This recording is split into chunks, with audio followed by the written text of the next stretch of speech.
Hi hello this is Priyam welcome back to my channel. ரீசெண்டாக நடந்த India, China, Russia 3 கண்ட்ரிஸும் சேர்ந்துட்டாங்க.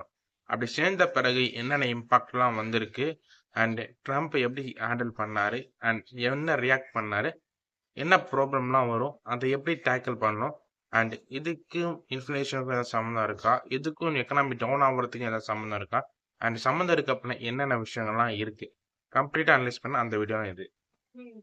ட்ரம்ப்பும் அமெரிக்காவை பத்தி என்ன சொல்றாரு அண்ட் அமெரிக்கால என்னென்ன ப்ராப்ளம் நடந்துட்டு இருக்கு அண்ட் இந்தியால இந்த மாதிரி இம்பாக்ட் கொடுக்க முடியும் அண்ட் என்ன விஷயங்கள்லாம் இந்தியா பண்ணணும் அப்படின்னு முதல்ல பார்க்கல. ஃபர்ஸ்ட் என்ன நடந்துட்டு இருக்கு அப்படின்னா, ரீசெண்டா ட்ரம்ப் சொல்லியிருக்காரு, அமெரிக்கா சொல்லியிருக்கு.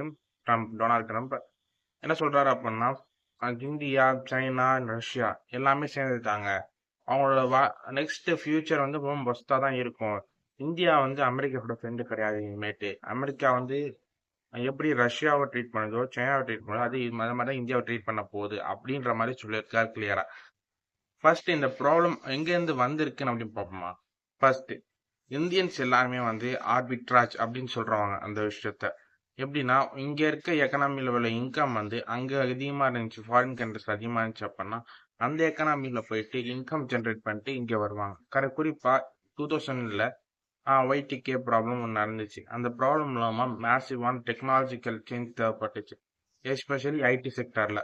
அந்த ஐடி செக்டார்ல இந்தியன்ஸ் எல்லாமே எஜுகேஷன் ஸ்டைல ஸ்ட்ராங்கா இருந்தனால எல்லா கண்ட்ரிஸும் போக ஆரம்பிச்சாங்க. எஸ்பெஷலி அமெரிக்காவுக்கு அதிகமாக போக ஆரம்பிச்சாங்க. அமெரிக்கா தான் ஐடியில் வந்து டாப் ஆஃப் த டேபிள்ல இருந்தனால அந்த கண்ட்ரிஸ் இந்தியன்ஸ் அதிகமாக போக ஆரம்பிச்சாங்க. அது மாதிரி இந்தியன்ஸ் வந்து ரெக்யூர்மெண்ட் அதிகமாக வந்துச்சு, இந்தியன்ஸுக்கு அதிகமாக ஜாபும் கிடைச்சிது.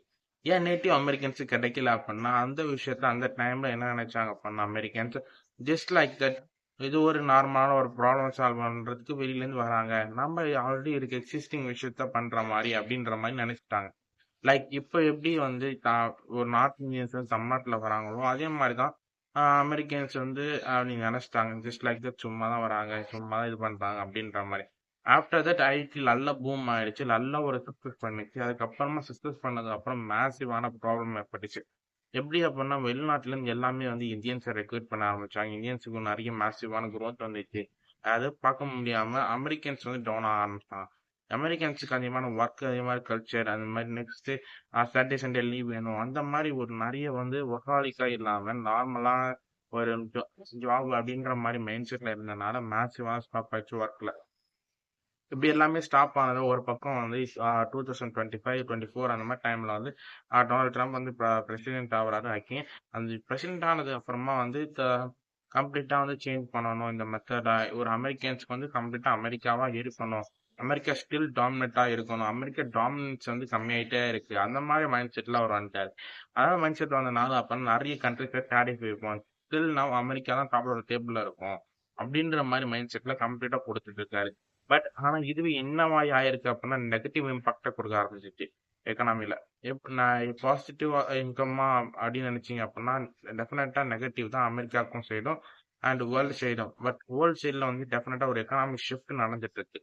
எப்படி அப்படின்னா, ஃபர்ஸ்ட் வந்து அமெரிக்கா தான் டாலர்ல தான் ட்ரேட் பண்ணிட்டு இருந்தாங்க எல்லா கண்ட்ரிஸும். பட் ஈவன் தோ ரஷ்யா வந்து அமெரிக்காவுக்கு அகேன்ஸ்டா இருந்தாலும் ரஷ்யா வந்து டாலர்லாம் பே பண்ணிட்டு இருந்துச்சு. எல்லா விஷயத்தையும் டாலர்ல தான் கம்ப்ளீட்டா ஒரே ஒரு எக்கனாமி ஒரே ஒரு விஷயத்துல தான் இருந்துச்சு.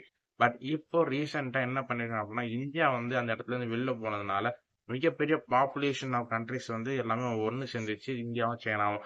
அது வேர்ல்ட்ல இருக்க 25-50% ஆஃப் பாப்புலேஷன் வந்து எல்லாமே வந்து இந்தியா சைனா கிட்ட வந்திருக்கனால மேசிவான ஒரு சேஞ்ச் வந்து கொடுக்க முடியும். அதனால இம்பாக்ட் வந்து ரொம்ப அதிகமாக கொடுக்க முடியும். இந்தியாவோட ப்ராப்ளம் என்ன அப்படின்னா எக்ஸ்போர்ட் இம்போர்ட். இது ரெண்டுமே ப்ராப்ளமா தான் இருக்கு. ஏன் அப்படின்னா டொனால்ட் ட்ரம்ப் வந்து எக்ஸ்போர்ட் டேரிஃப் வச்சார், இம்போர்ட் பண்றதுக்கு இது பண்ணாரு, ப்ராப்ளம் பண்ணார் அமெரிக்காவுக்கு. டேரிஃப்னால வந்து அமெரிக்காவுக்கு எக்ஸ்போர்ட் பண்ண முடியாது Indians. But at the same time வந்து இம்போர்ட் வந்து அதிகமாயிட்டே போகுது அமெரிக்கால இருந்து நம்ம அதிகமா பொருளை வாங்குறதுனால. அப்படி அமெரிக்கால இருந்து பொருள் அதிகமா வாங்குறதுனால வந்து டாலர் மதிப்பு அதிகமாயிட்டே இருக்கு. பட் ஆல்டர்னேட்டிவான விஷயத்த வந்து எப்போ இந்தியா வந்து பார்க்க ஆரம்பிச்சோ அது மேசிவான ஒரு டவுன் growth அச்சீவ் பண்ணணும். அப்படி growth அச்சீவ் பண்ணல அப்படின்னா அந்த எக்கனாமி வந்து இன்ஃப்ளேஷன் தான் சந்திக்கும். அப்படி இன்ஃப்ளேஷன் சந்திச்சுது அப்படின்னா எல்லாருக்குமே வந்து ஒரு ரூபாய்க்கு இருக்க சாக்லேட் வந்து 5 ரூபாய்க்கு மாறும். அப்படி மாறிச்சு அப்படின்னா நிறைய பீப்புள் வந்து கஷ்டப்படுவாங்க. இப்படி எல்லாமே வரக்கூடாது. இப்படி எல்லாமே ஒரு விஷயம் பண்ணக்கூடாது அப்படின்னா, ட்ரம்போட டேரிஃப்லேருந்து சாங்ஷன்ஸ்லேருந்து விடுவிக்கணும். அப்படி விடுவிக்க மாட்டாரு.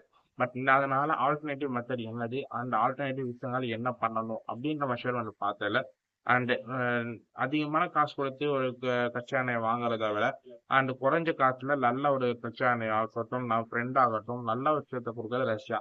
அதனால இந்தியன்ஸ் அங்க போய் வாங்கியிருக்கு. அப்படி வாங்குறதுனால இந்தியாவுக்கு மேக்ஸிமம் நல்ல ஒரு growth கிடைச்சிச்சு. And at the same time அமெரிக்காக்கு ஹை காஸ்ட்லி, அமெரிக்கன் கூட ஹை காஸ்ட்லியான பொருள் எங்கிட்ட தான் வாங்கணும், அமெரிக்கன் எக்கனாமியா நீங்க டிபெண்ட் பண்ணி இருக்கணும் அப்படின்ற மாதிரி சொல்றதுனால இந்த டைம்ல இந்த சுச்சுவேஷன் ஆஃப்டர் 1945 செகண்ட் வேர்ல்டு அப்புறமா ஒரு எக்கனாமிக் ஷிஃப்ட் நடந்த பிறகு அண்ட் ஒரு 30 to 40 இயர்ஸ் அப்புறமாவே வேர்ல்டு எல்லாமே டிபெண்டன்ட் கரன்சி இல்லாம சிங்கிள் கரன்சி இல்லாம மல்டிபிள் கரன்சிக்கு போறதுக்கு வாய்ப்பு இருக்கு அப்படின்ற மாதிரி எக்கனாமிக்ஸ் சொல்லியிருந்தாங்க. பட் அதுதான் இந்த டைம்ல ரைட் டைம்னு சொல்லலாம். இந்த டைம்ல தான் நடந்துட்டு இருக்குன்னு சொல்லலாம். எல்லாருமே எக்கனாமிஸ்ட் எல்லாமே சொன்னாங்கன்னா ஃபுல்லா ஃபோக்கஸ்டா அமெரிக்கன் டாலர்ஸ் எல்லாமே இருந்துச்சு. பட் இப்போ எல்லாமே இந்தியன் ருபியில கன்வெர்ட் பண்ணி இன்னும் பிரிக்ஸோட கரன்சிஸ்ல ட்ரேட் பண்ற மாதிரியும் ஐடியா வந்துச்சு. அண்ட் பிரிக்ஸோட கரன்சிஸ் ட்ரேட் பண்ணலாம் அப்படின்ற மாதிரி மெத்தட்ல கொண்டு வந்துட்டாங்க. இந்த மாதிரி மெத்தட்ல கொண்டு வந்ததுனால இந்தியன் எக்கனாமி நல்ல ஒரு பூம் ஆகும். அண்ட் அமெரிக்கா எக்கனாமி ரொம்ப டவுன் ஃபால் சம்மதிக்கும். ஈவன் அமெரிக்காவோட கோர்ட் எல்லாமே சொல்ல ஆரம்பிச்சிட்டாங்க.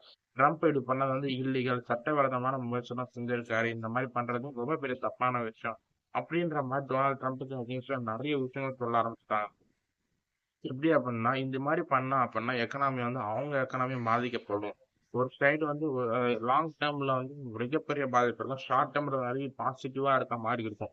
பட் லாங் டேர்ம்ல ரொம்ப பெரிய பாதிப்பா இருக்கும். லைக் வேர்ல்டு ஃபுல்லாமே அனதர் சைட்ல ஆஃப் ஆப்போனன்ட் சைட்ல போயிடுச்சு அப்படின்னா ஆட்டோமேட்டிக்கலா அவங்களோட சக்சஸ் ரேட் அதிகமாகும்.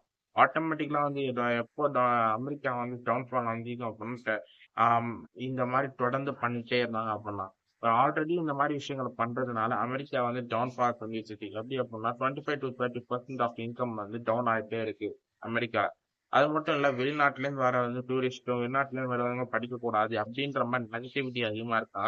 அமெரிக்கா அப்படின்ற கண்ட்ரி எல்லாமே நெகட்டிவ் ரேட்டாக போயிட்டு இருக்கு. அது மாதிரி இன்ஸ்டெட் ஆஃப் சேம் டைம் என்னென்ன கண்ட்ரிஸ்லாம் க்ரோ ஆயிட்டு இருக்கு அப்படின்னா சிங்கப்பூர், சைனா, ரஷ்யா, இந்தியா அந்த மாதிரி கண்ட்ரிஸ்ல க்ரோ ஆயிட்டே இருக்கு. Compare to America last time சொல்றது மாதிரி growth இல்ல. சரி, ஓகே, ஃபைன். இதுக்கப்புறம் எப்படி இந்த சுச்சுவேஷன்ல ஓவர் கம் பண்ண எப்படி டேக்கிள் பண்றது அப்படின்னு பார்த்ததுல ஃபர்ஸ்ட் கவர்மெண்ட் என்ன மெஷர்மெண்ட் எடுத்திருக்காங்க டேக்கிள் பண்றது அப்படின்னு பாத்தீங்க அப்படின்னா 2017 டிஎஸ்டி 18% இருந்துச்சு புரோட்டாக்கு. புரோட்டா இந்த மாதிரி சாதாரண சின்ன சின்ன விஷயங்கள் எல்லாத்தையும் 18%, 20 70% அந்த மாதிரி டேக்ஸ் இருந்துச்சு. அப்படி இந்த டைம்ல என்ன பண்ணுது அப்படின்னா 18ல இருந்து 5% ஒரு 12% டேக்ஸ் எல்லாமே மேசிவா கம்மி பண்ணுது. டேக்ஸ் எல்லாம் மேசிவா கம்மி பண்ணதுனால மேசிவான growth இருக்கு. அந்த மேசிவான ஒரு நல்ல விஷயங்கள் நடந்துருக்கு. இப்படி நல்ல விஷயம் நடக்கிறதுனால இந்தியன் எக்கனாமி மேசிவான பூம் ஆகும் அப்படின்ற மாதிரி சொல்றாங்க. எக்ஸ்போர்ட் இம்போர்ட்டுக்கு இன்னுமே நிறைய சப்சிடிஸ் கொடுக்கலாம். இன்னுமே எக்ஸ்போர்ட்டுக்கு மேக்ஸிமம் சப்சிடி கொடுத்தாங்க அப்படின்னா growth அதிகமாகும். இன்னுமே நிறைய நிறைய பீப்புள் என்கரேஜ் பண்ணாங்க பிசினஸ்க்கு அப்படின்னா அன்எம்ப்ளாய்மெண்ட் ஆகும். அன்எம்ப்ளாய்மெண்ட் சால்வ் ஆனால மேசிவான ப்ராப்ளம் சால்வ் ஆகும். அன்எம்ப்ளாய்மெண்ட் இருக்கிறதுனால இன்கம் எனக்கு கிடைக்க மாட்டேன்னு அப்படின்றதான் ஃபாரின் கண்ட்ரி போறாங்க. அப்படி எந்த கண்ட்ரி ஃபாரின் கண்ட்ரி சூஸ் பண்ணாங்க அப்படின்னா மேசிவா எஜுகேஷன் இதெல்லாம் ஸ்ட்ராங்கா இருக்கவங்க எல்லாருமே யூஎஸ் தான் சூஸ் பண்றாங்க. ஏன் அப்படின்னா எஜுகேஷன் ரிலேட்டட் அங்கே டாப் ஆஃப் டேபிள்ல இருக்கு. அந்த டாப் ஆஃப் டேபிள் இருந்துச்சு அப்படின்னா ஆட்டோமேட்டிக்கா இன்கம் அதிகமாகும், லைஃப் ஸ்டாண்டர்ட் ஆஃப் பீப்புள்ஸ் அதிகமா இருக்கும். அப்படின்ற மாதிரி மைண்ட் செட்ல வச்சுட்டு அந்த மாதிரி போகணும்னு ட்ரை பண்றாங்க. அன்பார்ச்சுனேட்டா இப்போ அவங்களுக்கு கிடைக்கல. அதுதான் அவங்களோட ப்ராப்ளமாகவே இருக்கு. பட் இந்த ப்ராப்ளம் டேக்கிள் பண்றதுக்கு இந்தியாவில் என்ன பண்ணணும் அப்படின்னா அன்எம்ப்ளாய்மெண்ட் கம்ப்ளீட்டா ரிவ்யூ பண்ணணும். இப்படி அன்எம்ப்ளாய்மெண்ட் கம்ப்ளீட்டா போகணும் அப்படின்னா எல்லாமே என்கரேஜ் பண்ணணும். பிசினஸ் ரன் பண்றது அப்படி என்கரேஜ் பண்ண பிசினஸ் ரன் பண்ணோம் அப்படின்னா அந்த எஜுகேஷன் சிஸ்டத்துல சேஞ்ச் பண்ணணும். அப்படி எஜுகேஷன் சிஸ்டத்துல சேஞ்ச் பண்ணோம் அப்படின்னா ஃபர்ஸ்ட் ஆஃப் ஆல் அவங்களோட அவேர்னஸ் இருக்கணும். என்ன பிசினஸ்னா என்ன, ஜாப்னா என்னன்னு சொல்லிட்டு உங்களுக்கு இன்ட்ரெஸ்ட் இருந்துச்சு அப்படின்னா பிசினஸ் பண்றதுக்கு இன்ட்ரெஸ்ட் இருந்துச்சு அப்படின்னா ஸ்கூல்லயே கற்றுக் கொடுக்கணும்.